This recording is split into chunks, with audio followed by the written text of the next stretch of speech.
Sai melhor. Vamos banquetear hoje, então. Certeza.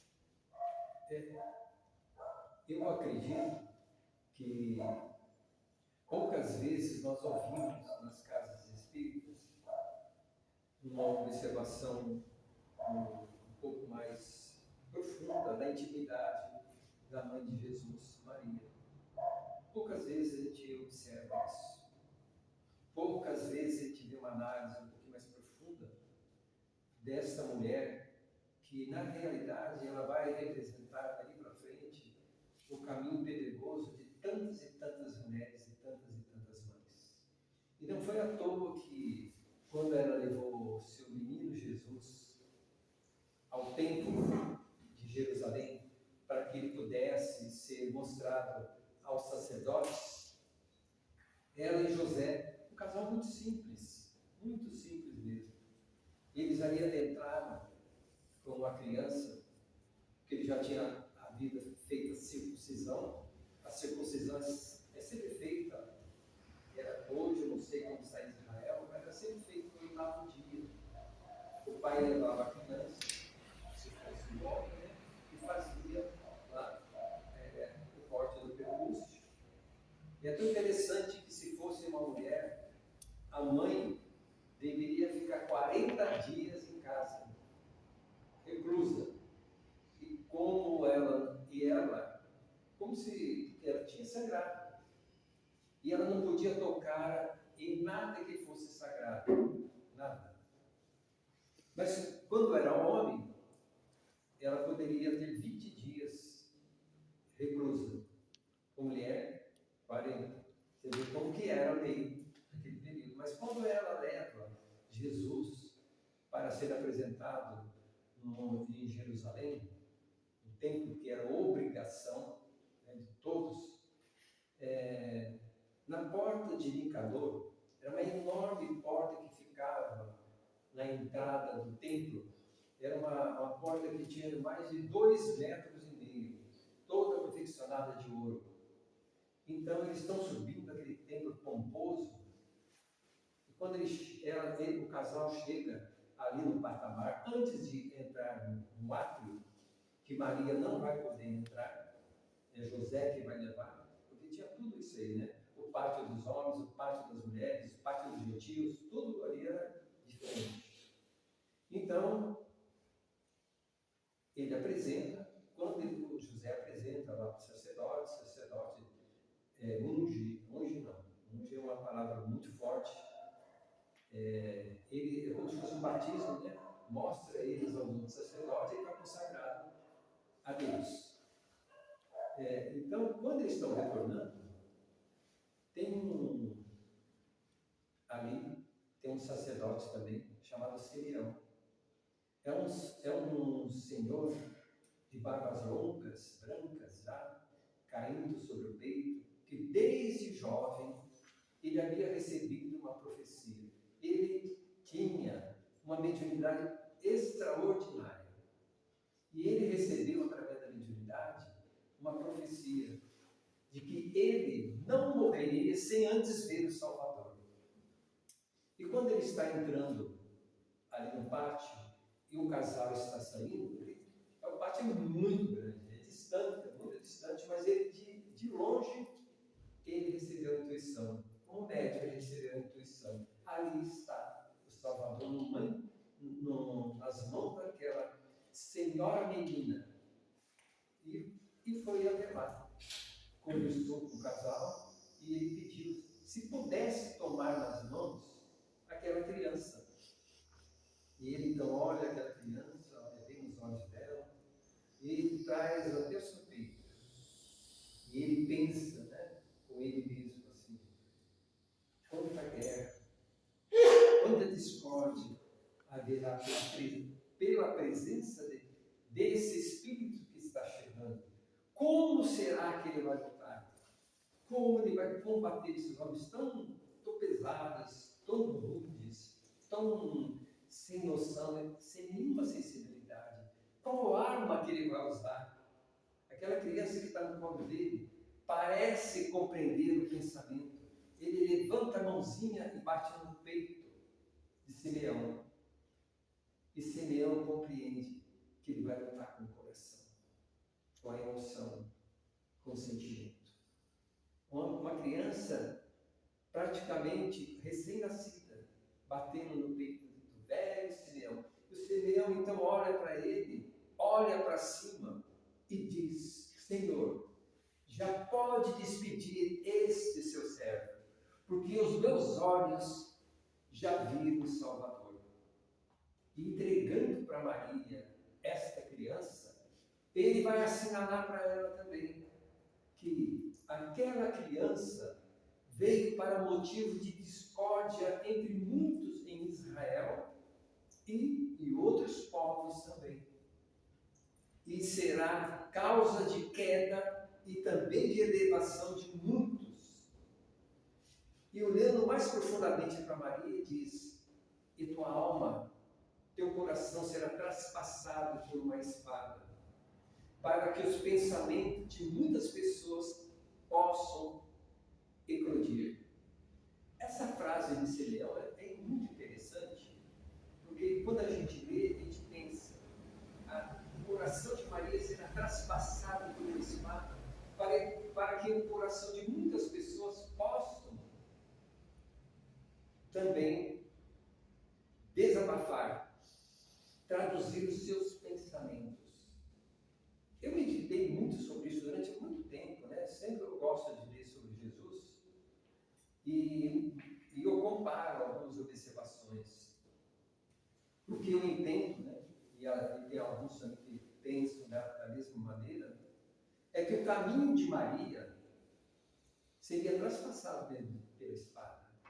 E a dor dela serviria para que pudesse ensinar a muitas pessoas naquele período, e mais tarde até, a maneira como elas deveriam se portar diante da dor.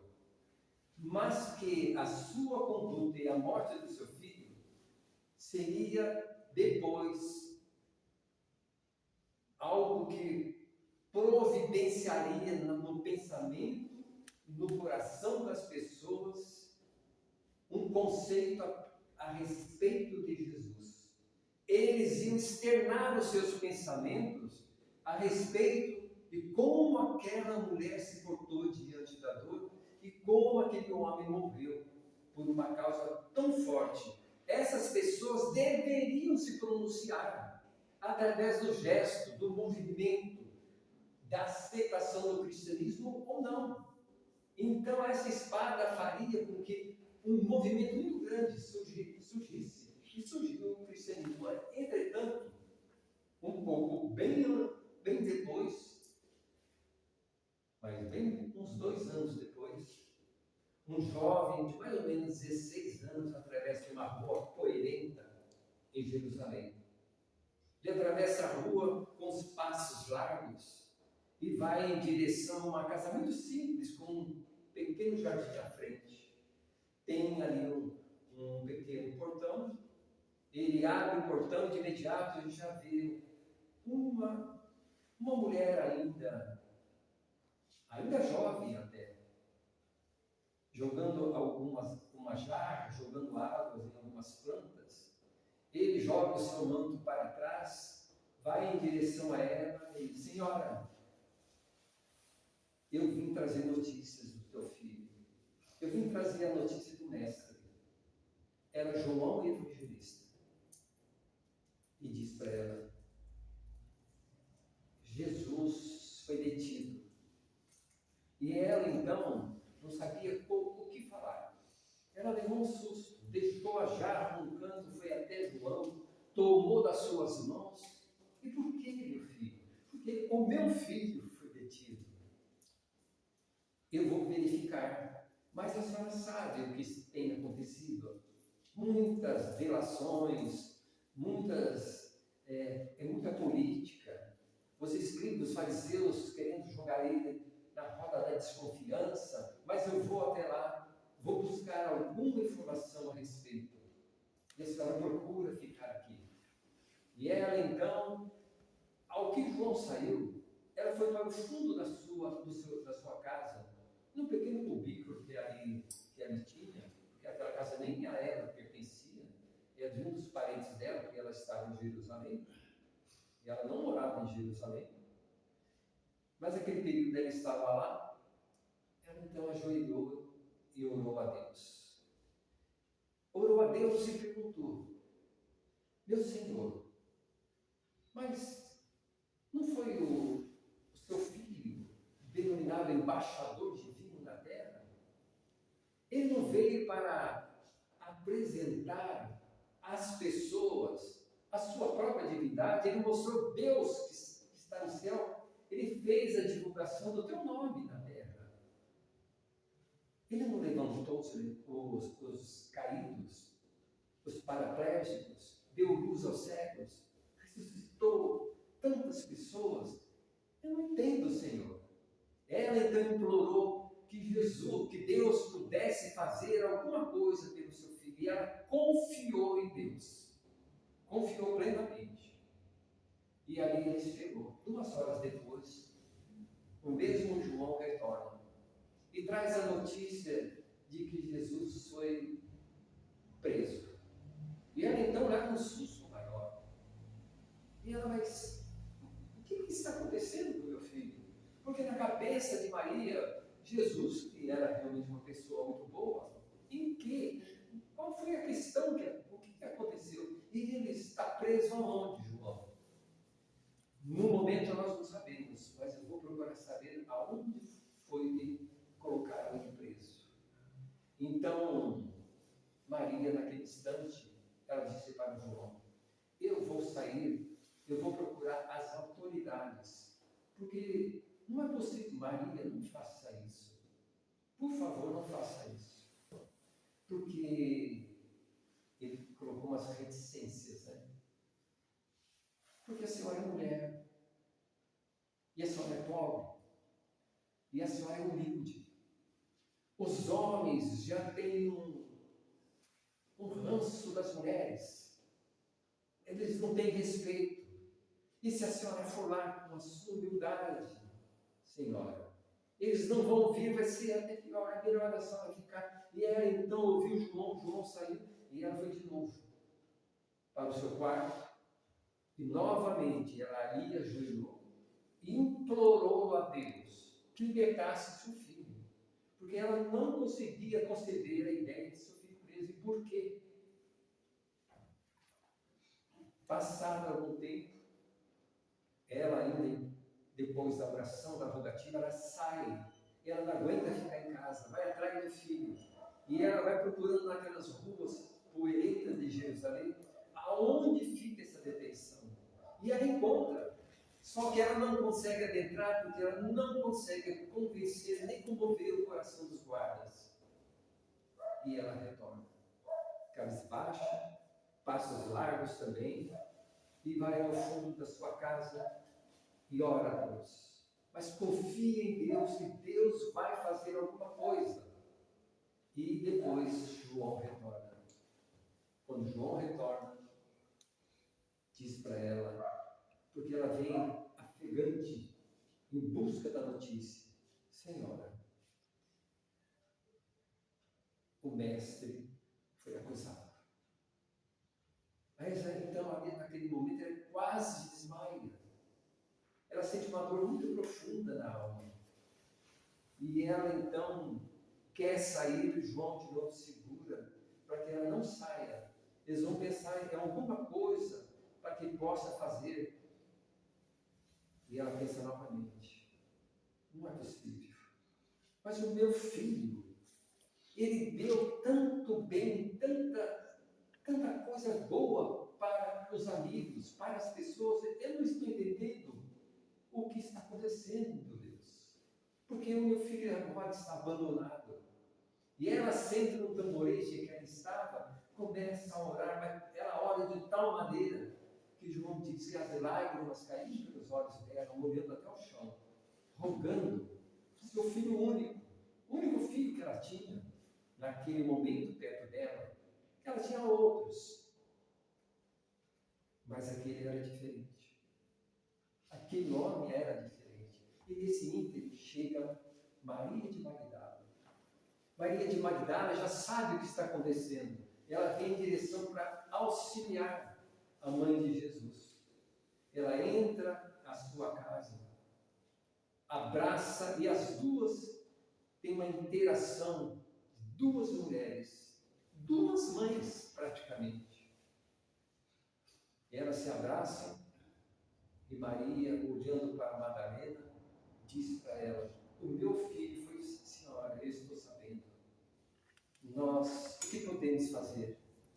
Entrava a notícia de que ele foi preso. Nesse ínterim, chega João de novo. E João diz: vamos, porque Jesus foi levado para a casa de Herodes Antipas. Mas por quê? Porque ele foi levado até Pilatos. E foi apresentado a Pilatos a acusação, e Pilatos, ali, que poderia ajudar Jesus, tinha disposições legais para resolver o problema de Jesus, mas pela exigência do povo que estava ali perto, ele titubeou e pediu para que levasse Jesus para Herodes Antipas. Que Herodes Antipas resolvesse o problema dos judeus. E eles saíram então pelas ruas. E quando saiu pelas ruas, Maria foi multiplicando as suas rogativas, mas confiava em Deus, que ele poderia seduzir o coração de Herodes, e poderia dar liberdade a Jesus. Mas quando ela chegou, eles entraram num pátio escuro, porque já era de noite, e uma espécie de porão. Jesus, a uma certa distância, já estava com um manto vermelho sobre seus ombros nus, já estava ironizando aquele homem, colocando uma cana, um pedaço de cana na sua mão. E esse vestimento vermelho, eles muitas vezes usavam para ironizar os loucos em Jerusalém. Quem trouxe essa ideia foram os próprios romanos. Então, aqueles loucos que muitas vezes andavam pelas ruas, eles colocavam um manto vermelho, que chamavam de rei. Só que eles não eram coroados, mas Jesus foi coroado. Com aqueles espinhos enormes que foram retirados à beira dos muros fétidos de Jerusalém, onde as pessoas jogavam os dejetos. Aqueles espinhos foram tirados com cuidado, fizeram uma coroa, colocaram na cabeça de Jesus. E por não entrar da maneira como eles queriam que entrasse, Maria viu que um soldado batia a cana na cabeça de Jesus para que a coroa entrasse. Ela sentiu uma dor muito grande, dilacerando a sua alma. Ela então queria fugir dos braços de João e de Magdala, de Madalena. Ela não conseguia. João trouxe ela de volta, ela olhou e Jesus encontrou seus olhos. E Jesus, no seu olhar, descreve Humberto de Campos, que aquele olhar de Jesus pedia para que a sua mãe acalmasse, confiasse na providência divina. E ela então pensou: quando no estado que ele se encontra, o que mais eu devo fazer? Confiar de que maneira? Era a alma de uma mãe vendo o filho naquela situação. Difícil retratar esse quadro. Mas na tentativa de grandes escritores sensibilizados pelo quadro de Jesus, Humberto de Campos traz essa amargura na alma dessa mulher. Então, naquele momento, ela procurou então atender, porque decifrou o olhar do seu filho, se calar e confiar em Deus. E nesse momento da sua dor, aquela pequena caravana já partia de novo para o palácio de Pilatos. E ali, adentrando, quase ali beirando o pequeno pátio que se dava de frente ao palácio de Pilatos, a multidão parou. E ali então Jesus foi levado. Então, naquele momento, ela sabia que Pilatos, de antemão, ia falar alguma coisa, e ela já estava titubeando, mas ela lembrou do seu filho: confia.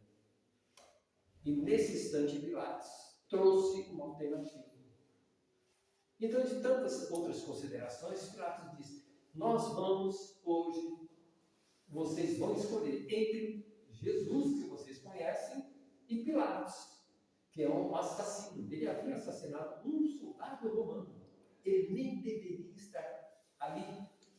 à disposição das pessoas. Ele deveria estar encarcerado e depois ele seria crucificado. Era a lei romana, ainda mais matando um cidadão romano. E olha o que acontece, ele tira da prisão, apresenta para o povo aquele assassino e Jesus. Maria, quando viu aquilo, ela pensou, é agora. Porque o povo vai escolher quem?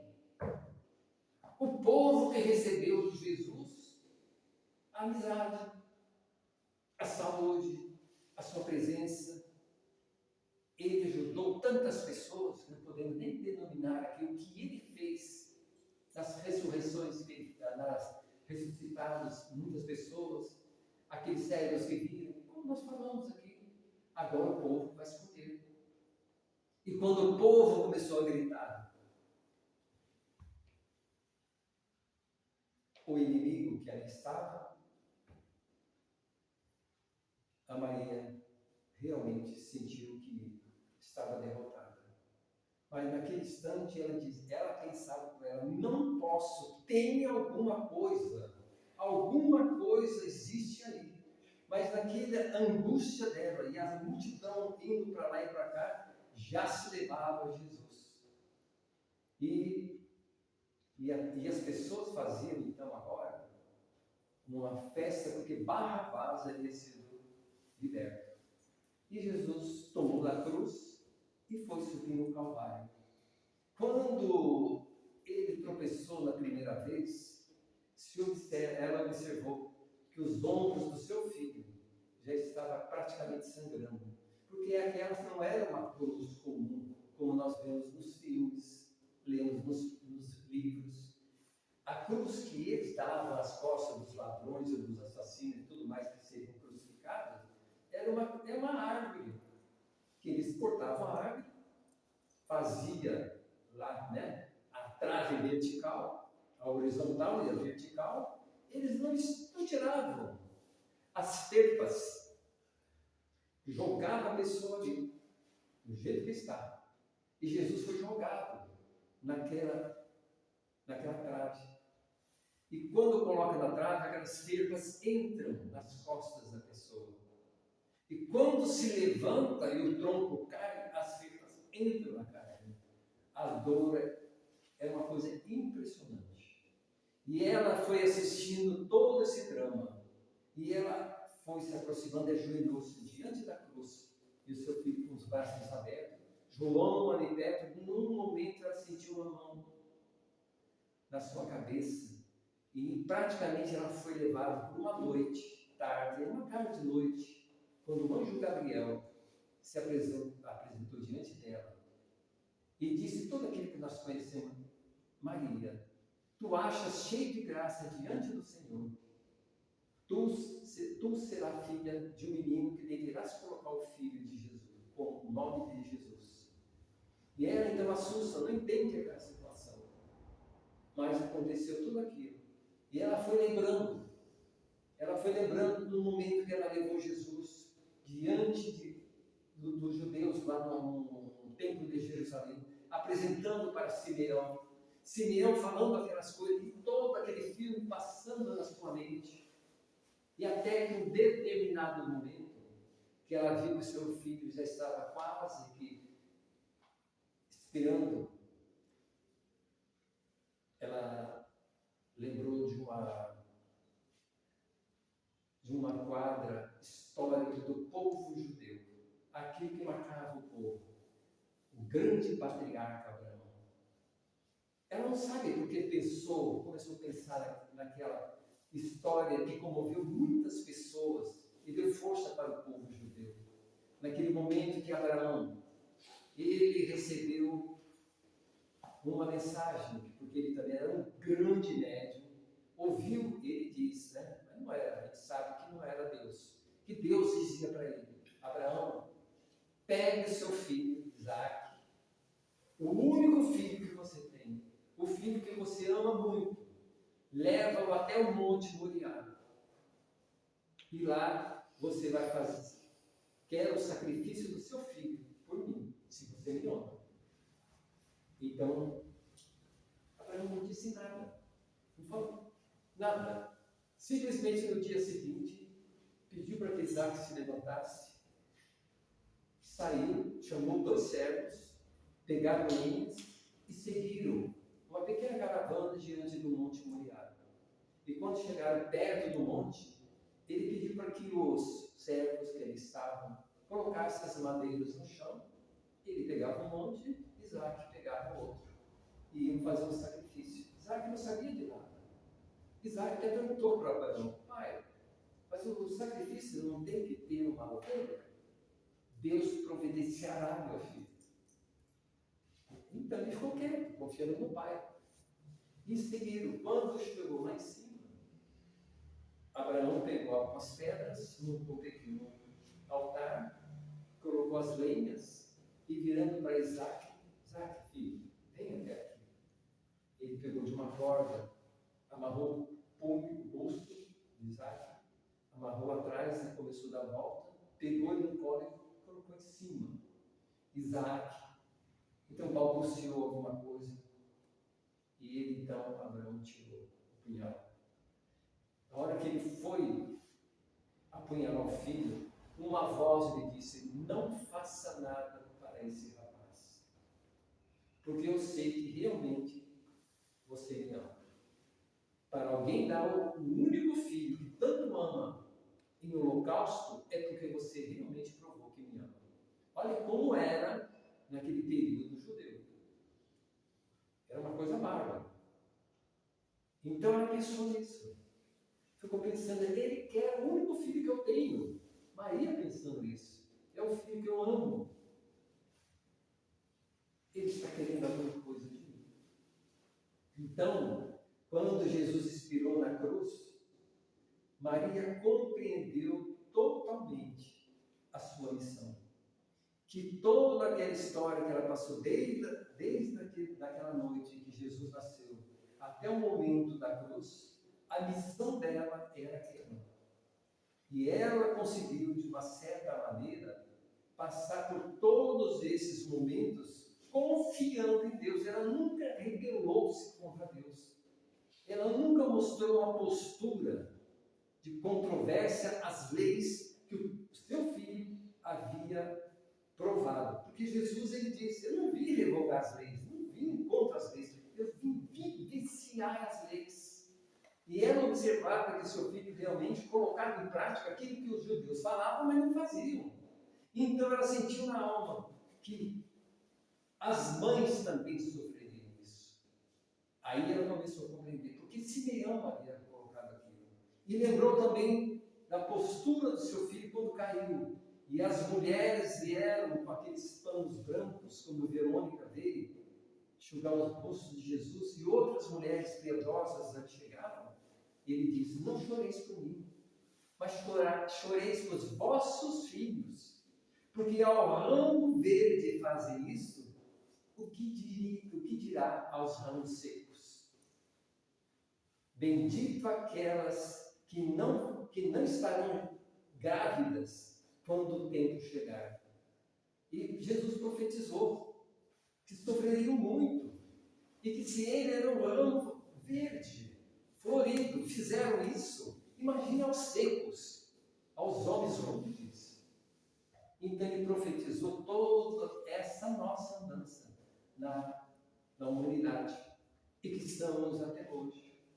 Então o caminho de Maria é um caminho realmente enaltecedor, só que não para aí, não vai parar aí. Depois que ela termina toda essa série de sofrimentos e tudo mais, os servos de Jesus e os seus discípulos começarão a ser perseguidos. E ela tem que se retirar também. E ela vai acabar os seus dias lá em Éfeso. João arruma um local onde ela possa ficar. E ela sempre lembra da passagem de Jesus, quando coloca João para ajudá-la, como o próprio filho. E ele serve Maria como se fosse seu próprio filho. E ela responde como fosse a própria mãe de João. João tinha 16 anos. Por isso que ele viveu muito tempo. Quase 100 anos João viveu. Viveu lá em Éfeso, um pequeno promontório, aonde construiu a casa do marido, uma casa simples, que só tinha um nicho, que era a lareira, o quarto onde ela dormia. Não foi muito tempo que se acharam essa casa. Foi no início do século XIX acharam essa casa. E sabe como? Uma freira, médium. Ela sonhava e via João construindo uma casa. João tirando Maria de Jerusalém, levando para Éfeso. E ela contava para os padres, mas os padres não acreditavam. Era uma freira alemã. Mas algumas pessoas começaram a observar que ela insistia nisso. Muitas vezes, quando ela orava, que nem algumas vezes acontecia com o Chico. Poucas pessoas sabem disso.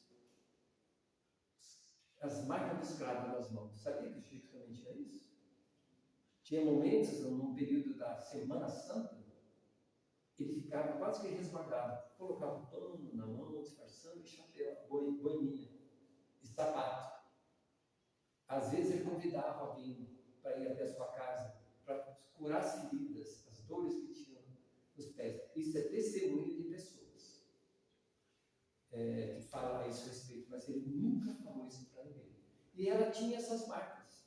Então resolveram verificar. Então ela vai denominando o local. É um local, um promontório que dá visão para o mar Egeu. E ela vai dando as coordenadas. E abaixo da casa onde ela habitava, tem passa por ali, águas de uma nascente. E algumas pessoas começaram a buscar, a procurar, não achavam. Foi insistindo, até que acharam a casa onde ela havia morado. Hoje é uma busca enorme naquele lugar, muitas visitas. Né? E quando Humberto de Campos descreve, ele já inicia falando do panorama belíssimo que é a casa de Maria, olhando para o mar de Egeu. Vê que coisa bonita? E ela lá começou a receber e atender muito mais pessoas que o seu próprio filho atendeu. Ou tanto quanto. Quantas pessoas foram buscar? Quando soube que ela lá estava, era a mãe de Jesus, a mãe de Nazaré, então aí foram muitas pessoas, viandantes, andarilhos, passavam por lá para curar seus filhos, para curar as feridas, levantar até as pessoas que estavam quase à morte. Ela trabalhou dessa maneira também. E o último peregrino que lá entrou, e que não falou nada, e foi apenas visitá-la, foi seu próprio filho, Jesus. Foi uma tarde, também quase noite, que ela costumava orar, e naquela unção de alma que ela sempre fazia, orando para as pessoas, aqueles que vieram buscar ajuda, e para as outras que também vieram, as outras que não conseguiram resistir e desencarnaram, ela orava para todas essas pessoas. Mas naquele dia, quem veio foi um peregrino também, que veio buscar Maria, que era sua mãe. Jesus entra, e ela nem percebe. E ele então abraça aquela mulher e diz: mãe, eu estou aqui para te levar, porque o meu pai quer que seja a mãe dentre os anjos que estão no céu. E ela quase que desmaia, mas será que é isso? Será que não é uma vertigem? Ela olha para o chão e vê as marcas dos cravos nos pés de Jesus. E Jesus foi: vem, mãe. E ela observa a marca dos cravos nas mãos. E ela ainda fica meio receosa, porque sabe, é muita coisa dela. Filho, é tu mesmo? Mãe, venha. Ela então abre ali o manto dele, coloca as mãos mornas na ferida, aonde ali, longínquos, deu uma lancetada na costela de Jesus. E ela encontra a ferida que está lá. Aí ela praticamente desmaia. E Jesus a toma nos braços. E é uma história muito bonita. Penetrar nesse labirinto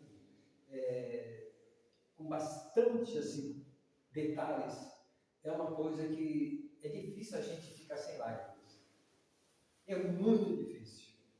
A gente segura para não chorar. Porque quando a gente vai contando, parece que a gente está lá. E quando a gente lê, parece que a gente está lá também. Então a emoção é muito grande. E tem muito mais sobre essa mulher. Muito mais que nós possamos imaginar. Então, para não estender muito, né, nós vamos encerrando por aqui. E agradecendo a possibilidade que a Fátima nos deu para que a gente pudesse falar sobre Maria. E é tão bela a vida dela, que quando ela compreendeu tudo aquilo que ela passou e confiou em Deus, ela diz a frase final: Senhor, eis as tuas servas, faça em mim segundo a tua vontade. E Deus fez, segundo a vontade de Deus. Mas essa vontade de Deus foi realmente aquilo que precisava ser feito. Doeu e precisava desses personagens cujas almas foram dilaceradas, ensinando para nós como devemos nos portar diante das diversidades da vida. Porque amamos muito os nossos filhos. E quando alguma coisa acontece, estremece todo o nosso interior, nosso mundo. Né? Então, realmente, nós precisamos pensar muito nisso, no que podemos fazer por nós mesmos. Né? Então, uma boa noite a todos e vamos para a segunda etapa da nossa